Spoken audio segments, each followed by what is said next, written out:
สวัสดีค่ะวันนี้อ้ออยู่ที่ร้าน Bonita Cafe and Social Club ค่ะเป็นร้านอาหารวีแกนนะคะที่เข้าร่วมโครงการคนละครึ่งด้วยค่ะ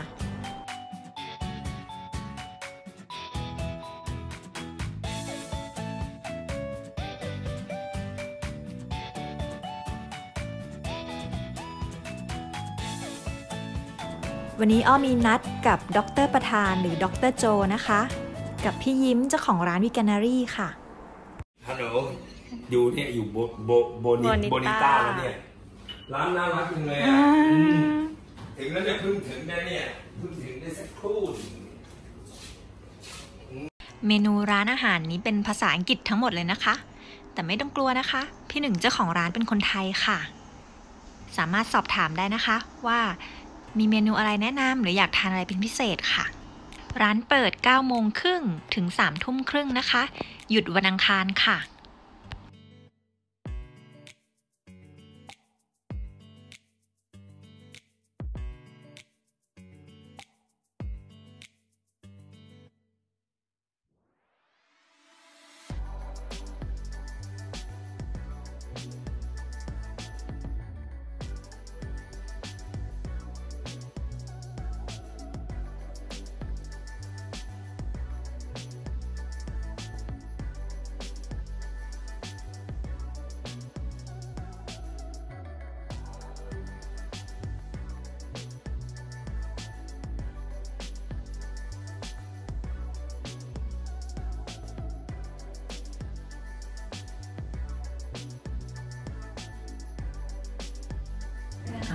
ยิ่งกว่ารังแกอีกเพราะมันรังแกเด็กเล็กๆค่ะเด็กเล็กๆทารกเล็กๆลูกวัวอะไรเขาก็เลยเอาวิเจตาเลียนดั้งเดิมที่คนเดียววิเจตาเลียนก็คือแบบของตัวก็คือผักล้วนเรียกเป็นชื่อใหม่นะเป็นก็เลยเป็นวีแกนขึ้นมาซึ่งหมายถึงว่าการไม่เอาเปรียบสัตว์หรือว่าสิ่งมีชีวิตมีความทรมานอะไรสักอย่างสัตว์ก็คือสัตว์แหละก็คือเขาเรียกว่าคิวอันนี้เขาเรียกว่า being ซึ่งมันแบ่งเป็น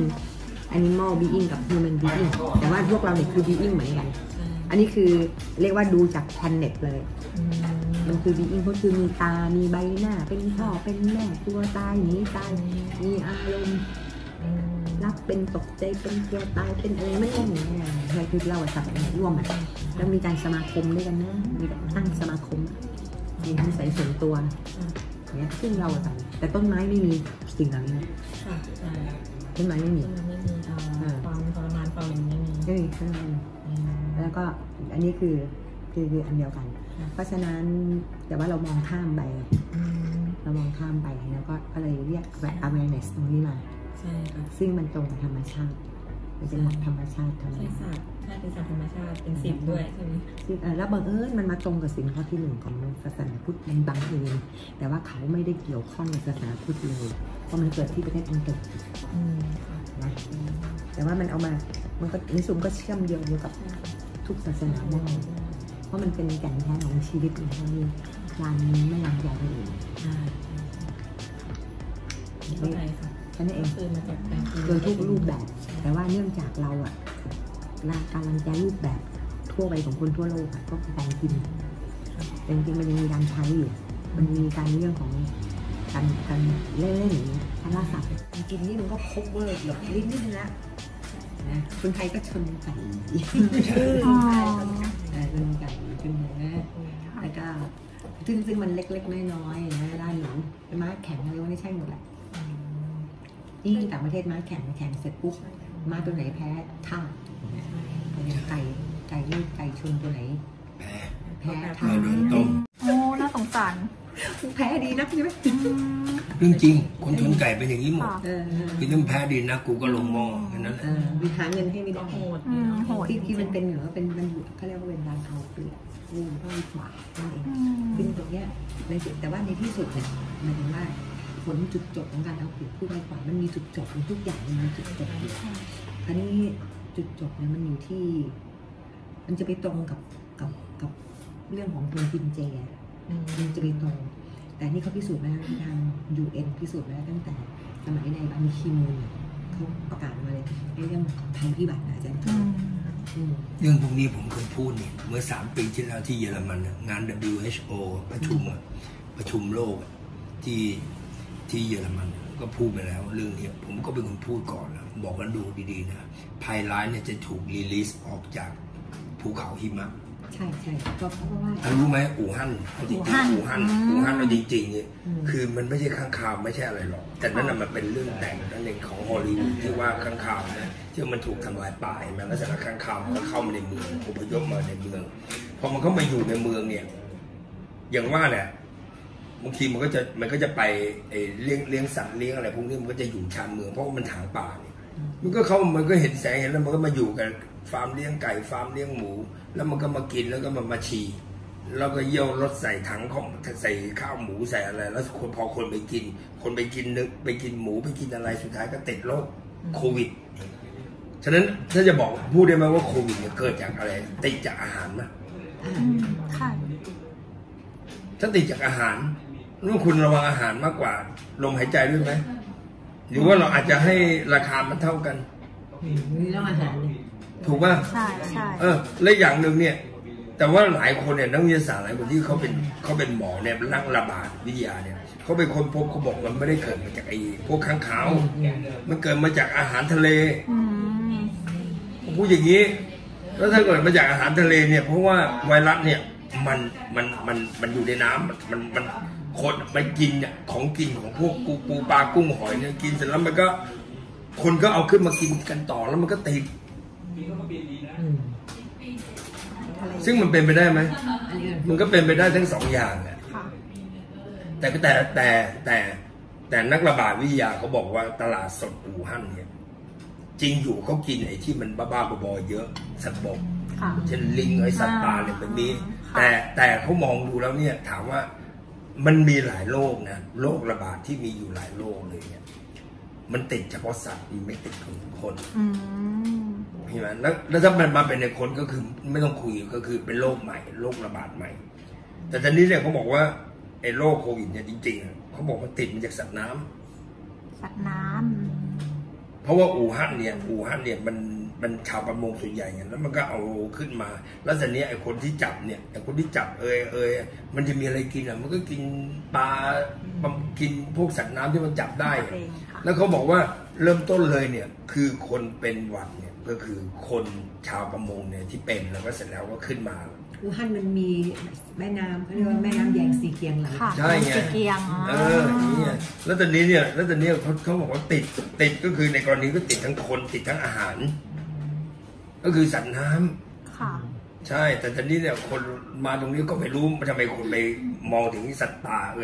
อย่างเงี้ยมันก็แปลกเพราะจริงๆแล้วไวรัสเนี่ยมันจริงๆโรคพวกนี้เนี่ยมันจะมาเกี่ยวกับพวกอากาศหนาวไงเห็นไหมระบาดรอบ2ก็คือหน้าหนาวเห็นไหมช่วงนี้หนาวแล้วก็ไประบาดตรงแถวอะไรนะกุ้งหัวตลาดใช่ไหม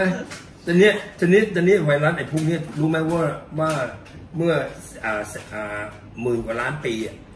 60,000 กว่าล้านปีก่อนเนี่ยเขาบอกว่าเคยมีโรคแบบเดียวกันระบาดฉะนั้นพอไอ้เนี่ยมันรีลีสเนี่ยเมื่อก่อนเขาบอกว่าเมื่อ60,000 กว่าล้านปีก่อนมั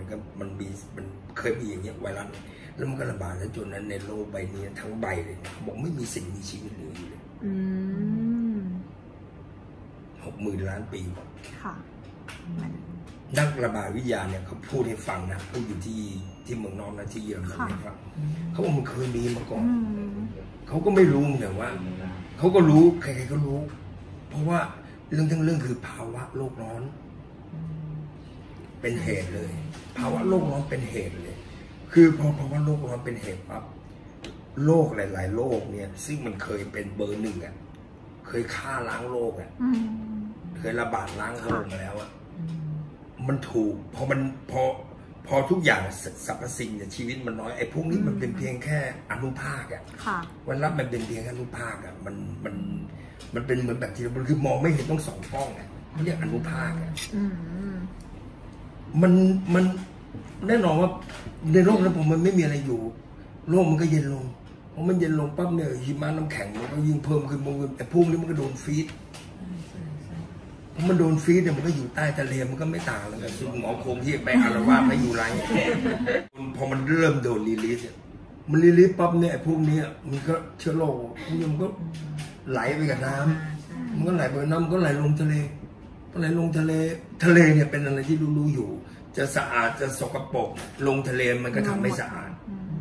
พอมันลงทะเลไปปั๊บเนี่ยสัตว์น้ำก็อยู่ในนั้นมันก็กินของกินนั่นกินนี่มันก็เป็นโรคนั่นก็คือระบาดกันในน้ำแต่ถ้ามันเป็นอะไรเนี่ยพอคนไปกินขึ้นมาเนี่ยแต่สำหรับมันเนี่ยมันอาจจะมีภูมิต้านทาน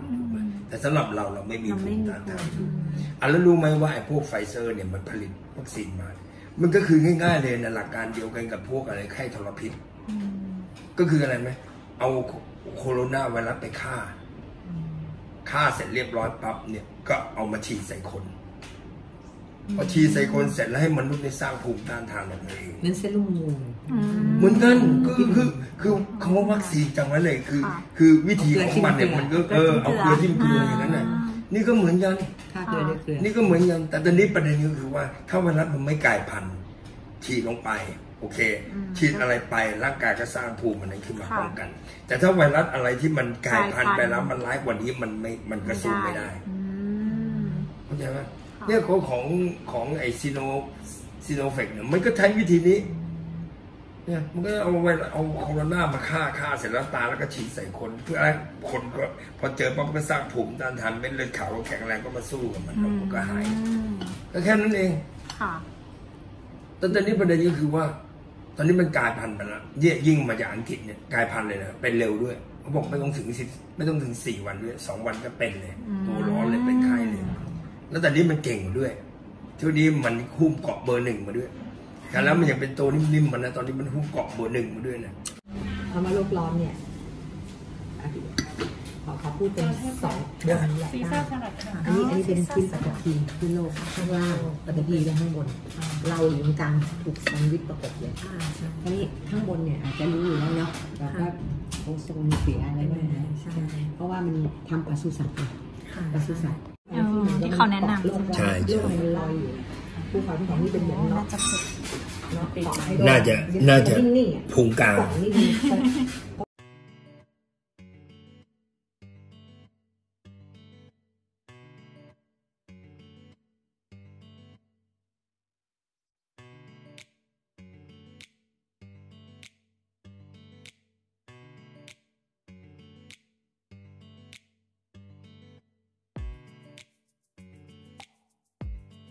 วิแมนวิกเกนลี่นี่เป็นโมเดลเลยนะเป็นโมเดลของวีแกนไฮโซเลยนะเป็นรุ่นใหม่แต่จริงแล้วไอ้ตัววีแกนก่อนหน้าเรียนนี่ก็จะปีนี้เก่าแก่เลยใช่ไหมคะแล้ววิ่งฮัทด้วยแล้ววิ่งฮัทก็นานพวกนี้เป็นฮิสตอรี่ของวงการวีแกนในประเทศไทยเลยใช่เวลาเขาสัมภาษณ์กับวีแกนนี่เนี่ยเป็นคนที่ทำให้เขาคำว่าวีแกนเป็นนาบูมเข้าใจไหมคะค่ะคือเพราะว่าเนื่องจากจะเป็นเพราะว่าคนรุ่นใหม่เพราะน้องจะจัดให้ใช่น้ำจ่าทำคนก็รู้จักว่ามันเป็นเรื่องของคนรุ่นใหม่ก็จะเป็นอีกไอเดียหนึ่งในการนำเสนอแบบนึงมันทำให้บูมตุ้มใช่ทำให้วีแกนดูแบบเข้าถึงได้แบบแล้วแบบดูแบบรุ่นใหม่ดูแบบทำให้คนรู้จักมากขึ้นใช่แต่ตรงนี้เขาจะถ่อมตัวเขาทำด้วยความถ่อมตัวยิ่งแล้ววิ่งฮัทยิ่งไปกันใหญ่เลยใช่แล้ววิ่งฮัทจะไม่ทำการตลาดเลยอาจารย์มาสเตอร์ชิงไทยใช่ค่ะนี่คุณยิมก็มาวีแกนก็เพราะมาสเตอร์ชิงไทยใช่คือ enlightenment จากข้างในค่ะอาจารย์คะอยู่6 เดือนนะ6 เดือนเหรอคะ6 เดือนนะ6 เดือนนี่หมายถึงว่าคำว่า6 เดือนนี่หมายถึงว่าพอหมายถึงว่าหินเนี่ยที่มันตั้งทับอยู่ในทับตาเรามันนานมากแล้วเนี่ยเกิดตรงนี้ตอนที่มันขยื่นเนี่ยเวลาจะกินมันจะสมมติกินอันนี้เป็นเนื้อสัตว์ที่เรากินแล้วว่ามันกินตามความเคยชินกินแบบคนตาบอดแล้วกินถ้าสงสัยเฮ้ยใช่ไหมเนี่ยใช่ไหมมันเป็นอาหารเราหรือเปล่าไม่เข้าใจกันเดี๋ยวกินเนี่ยกินหนักอย่างเงี้ยเป็นอย่างเงี้ยสะอึกอย่างเงี้ยอยู่6 เดือนจนถึงจุดหนึ่งใช่ไหมจุดหนึ่งที่ญี่ปุ่นไอ้ปูตอนนั้น阿拉斯加พอแต่ว่ามันก็เหมือนกับว่าหินมันเริ่มขยื่นไงมันฟันโยกมันถูกหมอฟันโยกทีนิดไอตอนที่แบบโยกเดี๋ยวดึงมันที่ปูเลย มันดึงออกมากลางวันยังกินได้ตอนเย็นเป็นวีแกนอะไรอย่างเงี้ย อ๋อเปลี่ยนเลย เป็นเลยเป็นเลย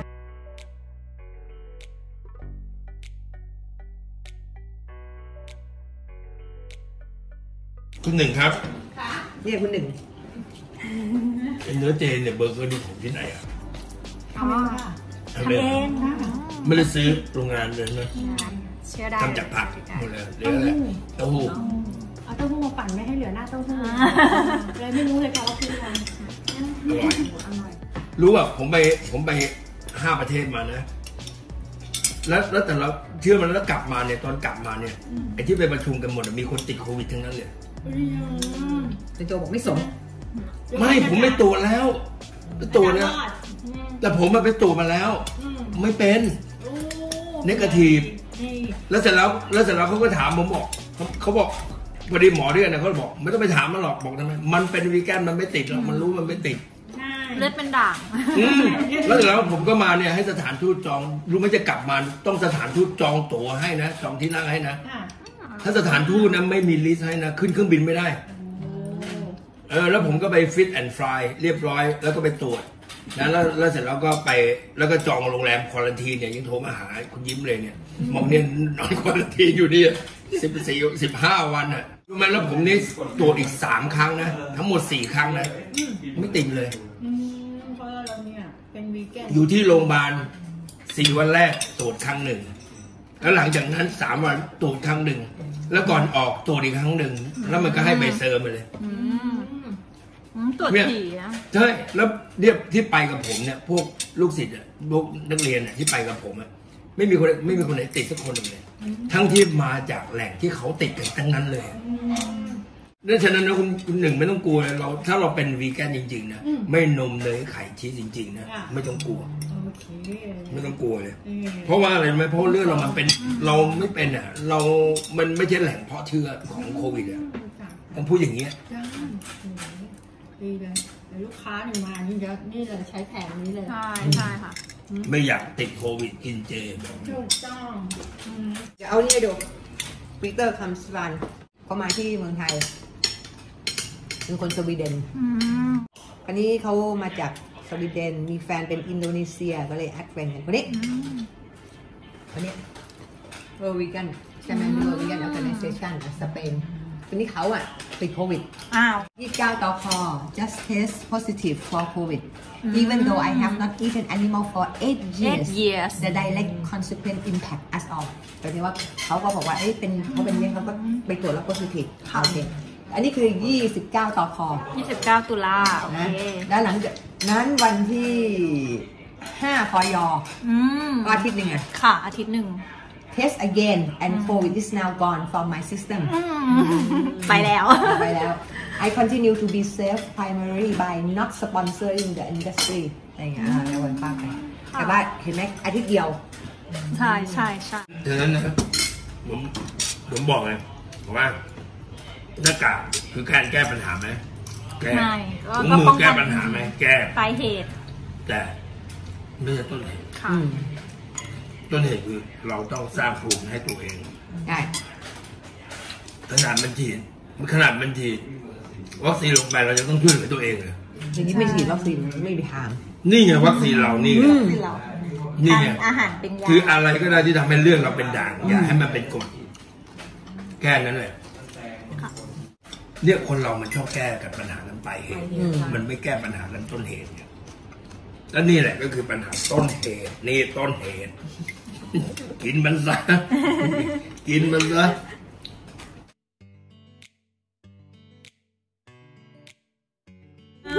วัดเท้าอยู่ด้านข้างไหนคะด้านข้างวัดเท้าแต่ว่าเราเอาเท้าอ๋อนี่นะคะเป็นที่วัดเท้าวัดไซส์ต้องแบบให้ลงร่องนิ้วเราใส่ไม่ได้ค่ะนอนได้แล้ววิ่งค่ะเหมือนตีนเปล่าที่เป็นใส่อยู่เนี่ยที่เขาใส่อยู่ข้างล่าง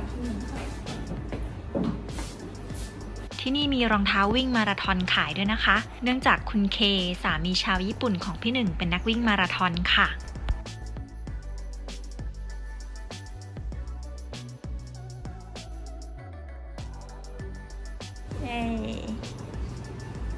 เดี๋ยวจะใส่ให้ดูเอานี่ครบตัว โอ้โหมันถูกไหมเนี่ย เท่าไหร่คะอาจารย์ Made in Italy อันนี้ไม่ใช่ Made in China นะ เซลล์ Made in เซลล์พันเดียว Italy เซลล์พันเดียว เซลล์พันหนึ่ง ที่เขาใส่แล้วใช่ไหมคะ ไม่ นี่ ใช่ เขาขาย ของใหม่ อ๋อเขาไม่หรอกอ๋อนึ ใช่ ก เห็ ว่าน แบบ ว่า ว่า มีราคาด้วย นึกว่าอันเนี้ยใส่ไป ไปมาราธอนไม่ใช่ อันนี้ขายเขาบอกขาย มันจะเหมือนกา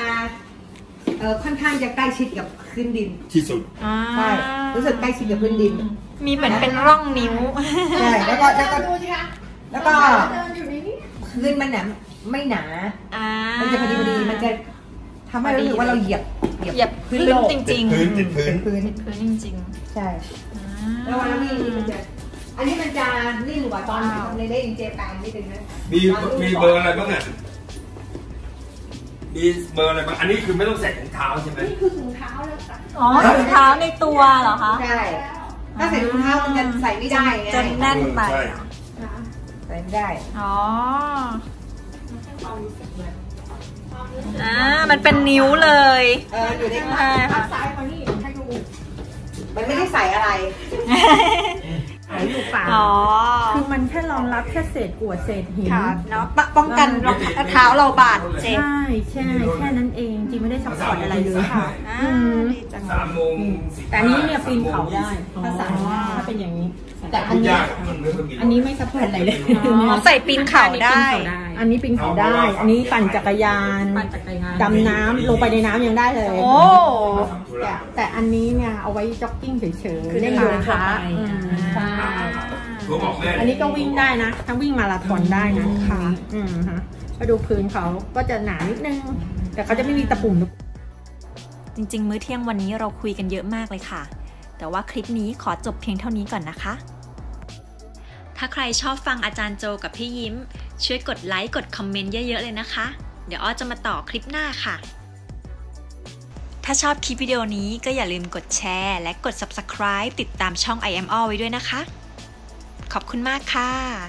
แล้วเจอกันใหม่คลิปหน้านะคะ บ๊ายบาย